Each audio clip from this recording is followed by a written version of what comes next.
Renforcer les capacités opérationnelles des forces armées et de la MONUSCO et mettre le moyen conséquent à la justice militaire en vue de réactiver les enquêtes judiciaires et dénicher les auteurs de massacres sur non-population et mener les actions planifiées et coordonnées entre les unités engagées ainsi qu'apporter une solution urgente dans des zones affectées par la violence en territoire de Djougou et de Mahagui, ceci en utilisant l'approche militaire et non militaire dont l'objectif final est la paix. La restauration de l'autorité de l'État était au centre de la réunion du commandement opérationnel qu'a présidé ce vendredi le gouverneur militaire et commandant des opérations, le lieutenant-général Luboyanka Johnny, explique le chef des bureaux de la MONUSCO en Ituri, Karna Soro. Cette réunion est donc la réunion de commandement régulière qui est convoquée et présidée par le gouverneur de province donc pour faire le point avec l'ensemble des acteurs qui sont sur le terrain pour ce qui est de la restauration de la paix, de l'autorité de l'État et aussi de la lutte contre l'impunité, la neutralisation des groupes armés, que ce soit par les moyens militaires ou par les moyens non militaires. Donc cette réunion a permis de faire le tour et de faire le point sur ce que nous faisons et aussi aux différents commandants d'unité de faire le point sur ce qu'ils envisagent dans le futur. Dans ce cadre-là, nous avons eu aujourd'hui l'honneur de présenter le général de brigade Salaheddin Ahmed qui vient d'arriver et qui vient de prendre le commandement du secteur nord des forces donc, de la MONUSCO et qui sera basé donc à Bunia et qui va coordonner l'ensemble des activités des forces de la MONUSCO en articulation avec les FARDC. Signalons que d'autres mesures supplémentaires ont été mises en place pour la sécurisation sur la RN27 ainsi que le site de déplacés d'Hérault et de Plaine Savo, a dit le commandant des opérations militaires à Ituri, le lieutenant-général Luboyanka Johnny. Tous les leaders de camps des sites de déplacés sont appelés à la vigilance et d'alerter tout mouvement suspect. Malgré le jour férié, le 16 janvier 2023, la date marqua la commémoration de la mort de Mzee Laurent Désiré Kabila, héros national. Le gouverneur militaire de l'Ituri, le lieutenant-général Luboyanka Johnny, a échangé avec le syndicat de l'ordre des médecins de l'Ituri en toile de fond la sécurisation des infrastructures sanitaires ciblées par des hommes armés, la prise en charge des obsèques dignes du docteur Ujwiga Poni ainsi que de sa famille biologique. À l'issue de ces échanges, toutes les recommandations du syndicat des médecins de l'Ituri formulées à l'endroit de l'administration militaire ont trouvé un écho favorable au cœur éléphantesque du gouvernement militaire, a dit le président de l'ordre des médecins, Dr Jacques Césabou. Par rapport aux besoins que nous avons présentés, il nous a garanti par rapport à la sécurisation des personnels médical ainsi que des établissements de formation sanitaire. Il nous a aussi rassuré par rapport au soutien pour aller amener une délégation qui doit aller sur place assister aux obsèques et il nous a aussi garanti par rapport au suivi et à la prise en charge de la famille du défunt. La paix, la sécurité et le bien-être des Ituriens, c'est un combat acharné de l'administration militaire. L'occasion faisant les larrons, le gouverneur Luboya a sollicité l'implication de la crème intellectuelle de l'Ituri d'être les ambassadeurs de la paix dans leurs communautés respectives. La sécurité commence d'abord par nous-mêmes. Nous sommes les enfants du milieu. C'est à nous d'aller aussi sensibiliser tous les Ituriens pour qu'ensemble nous puissions voir comment remettre la sécurité dans notre province parce que lui seul ne peut pas tout faire. Mais c'est avec nous tous, ensemble, nous pouvons maintenant ramener la paix et la sécurité dans notre province. Pour la population, nous les appelons au calme et de façon à nous permettre d'enterrer dignement notre confrère qui est mort comme un militaire au front. Rappelons que Dr Poni a été assassiné par les hommes armés dans la nuit de vendredi à samedi à Aoumba, en territoire de Mahagui, dans la chefferie de Zalou Djouganda, pendant qu'il revenait à son poste de travail. Pour le moment, les enquêtes sont en cours en vue de dénicher les auteurs intellectuels et matériels de ces crimes odieux, ont révélé les hommes de la blouse blanche. La ville morte décrétée par la société civile de l'Ituri pour 3 journées sans activité à Bunia à partir de ce mercredi s'ébite d'une farouche résistance auprès de marchands et certaines couches sociales.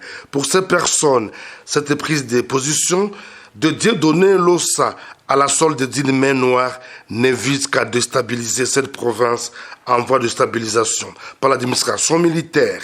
De 3 jours. Autrefois, la ville morte n'a pas apporté de solution à l'insécurité. Cette fois-ci, je ne pense pas. La ville est morte. Nous refusons la ville morte. Nous sommes des vendeuses de légumes, de surcroît, de déplacés. À travers nos recettes, nous parvenons à subvenir à nos besoins de famille.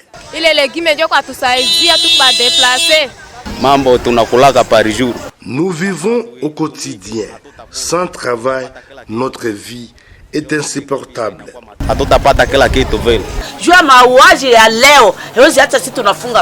À cause des tueries, nous n'allons pas arrêter nos activités. Que l'initiateur de cette journée s'oriente ailleurs. Nous, en Ituri, nous ne sommes pas dans cette logique. Au maire policier de la ville de Bunia, le commissaire supérieur principal, John Chabwino Mihigo, d'appeler la population à vaquer normalement à leurs occupations habituelles. Restez à la maison. Fermez les magasins, les boutiques, ne pas vendre au marché. Constitue la solution à la situation de sécurité que nous avons? Je ne pense pas. Nous demandons notre population à ne pas suivre la voie de la sirène. Cette voie de la sirène-là n'est là que pour inciter les gens à commettre des actes contraires à la loi.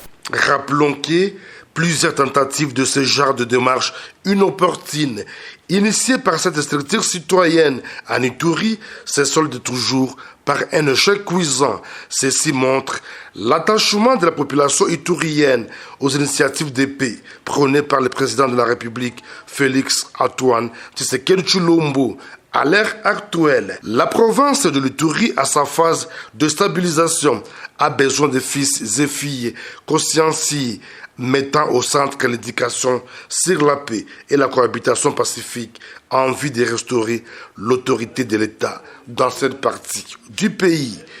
Le gouvernement de la République prend à bras le corps la question de la stabilisation de la province de l'Ituri. Plus de 700 éléments venus du centre militaire de Lukusa ont reçu une formation complémentaire à Bunia sur les techniques de combat, le droit international humanitaire et les règles d'engagement ainsi que la discipline critères du succès au sein de FARDC. Durant 3 mois, ces soldats ont été outillés par des instructeurs de l'armée régulière de la 32e région militaire et de la garde républicaine pour se rendre compte de leur performance avant leur déploiement sur terrain. Le gouverneur militaire, le lieutenant général Luboyanka Johnny, accompagné des membres du comité provincial de sécurité de l'Ituri, a palpé du doigt ce mardi au centre d'instruction de Rwampara, situé à environ 17 km du chef-lieu de l'Ituri, aux manœuvres et démonstrations de tir dans le théâtre des opérations.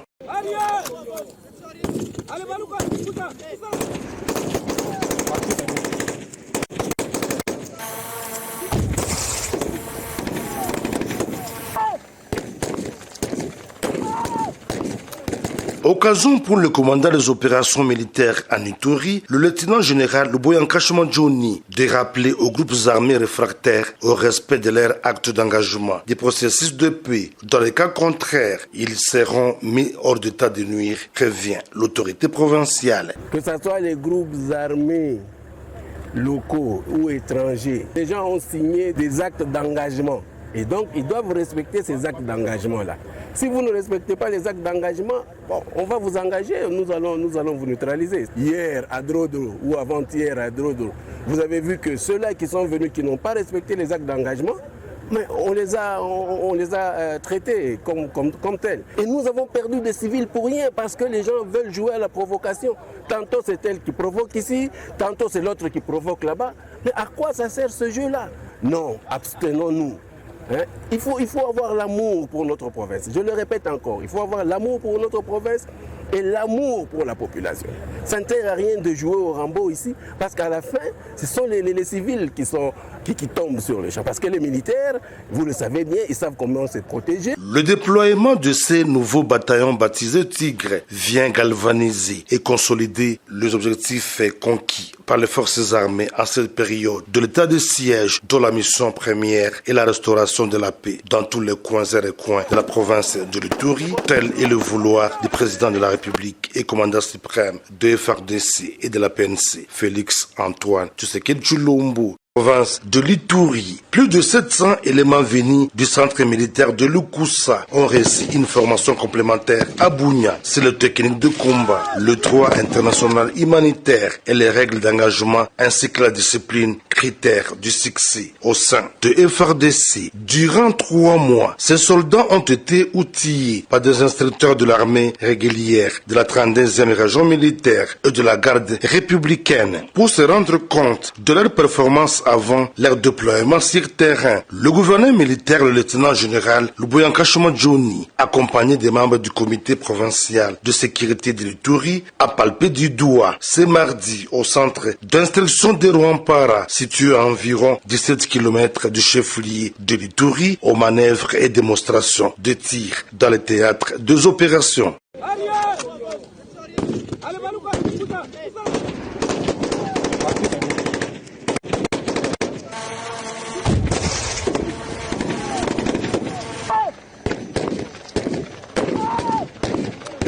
Occasion pour le commandant des opérations militaires en Ituri, le lieutenant général Luboya Nkashama Johnny, de rappeler aux groupes armés réfractaires au respect de leurs actes d'engagement des processus de paix. Dans les cas contraires, ils seront mis hors d'état de nuire, prévient l'autorité provinciale. Que ce soit les groupes armés locaux ou étrangers, les gens ont signé des actes d'engagement. Et donc, ils doivent respecter ces actes d'engagement-là. Si vous ne respectez pas les actes d'engagement, bon, on va vous engager, nous allons vous neutraliser. Hier à Drodro ou avant-hier à Drodro, vous avez vu que ceux-là qui sont venus, qui n'ont pas respecté les actes d'engagement, mais on les a traités comme tels. Et nous avons perdu des civils pour rien parce que les gens veulent jouer à la provocation. Tantôt c'est elle qui provoque ici, tantôt c'est l'autre qui provoque là-bas. Mais à quoi ça sert ce jeu-là? Non, abstenons-nous. Hein? Il faut avoir l'amour pour notre province. Je le répète encore, il faut avoir l'amour pour notre province et l'amour pour la population. Ça ne sert à rien de jouer au Rambo ici, parce qu'à la fin, ce sont les civils qui tombent sur le champ. Parce que les militaires, vous le savez bien, ils savent comment se protéger. L'année 2022 étant terminée, place à présent aux réalisations dans différents secteurs de la vie, comme un bon dirigeant redevable envers sa population. Le gouverneur militaire de l'Ituri s'est livré à cet exercice jeudi face à la presse, de la sécurité au développement, en passant par la culture de la paix. Toutes les questions liées à la vie de la province ont été balayées. De revers de la main, cette tête-à-tête avec le chevalier de la plume était également une occasion pour le lieutenant général Luboya Nkashama Johnny d'inviter la population de l'Ituri à barrer la route à une prétendue présence de M23 qui cherche à s'installer dans cette province en phase de stabilisation. Par cette occasion, interpeller les Ituri, interpeller les communautés. Je compte sur la loyauté des populations, sur les communautés, sur la confiance. Je sais que cette population a beaucoup souffert. Je sais que cette population a besoin de la paix. Et je sais que tous ces manipulateurs n'arriveront pas à créer l'insécurité ici. Plus d'insécurité ou de violence qu'on en a eu. J'en appelle à la population iturienne. Faites très attention. Tous ces gens-là qui vont vous promettre des choses et qui vont, n'est-ce pas, vouloir ramener ce groupe-là ici, n'acceptez pas ça. N'acceptez pas ça. Pour immortaliser et consolider la collaboration avec l'administration militaire, une photo de famille a clôturé cette conférence de presse.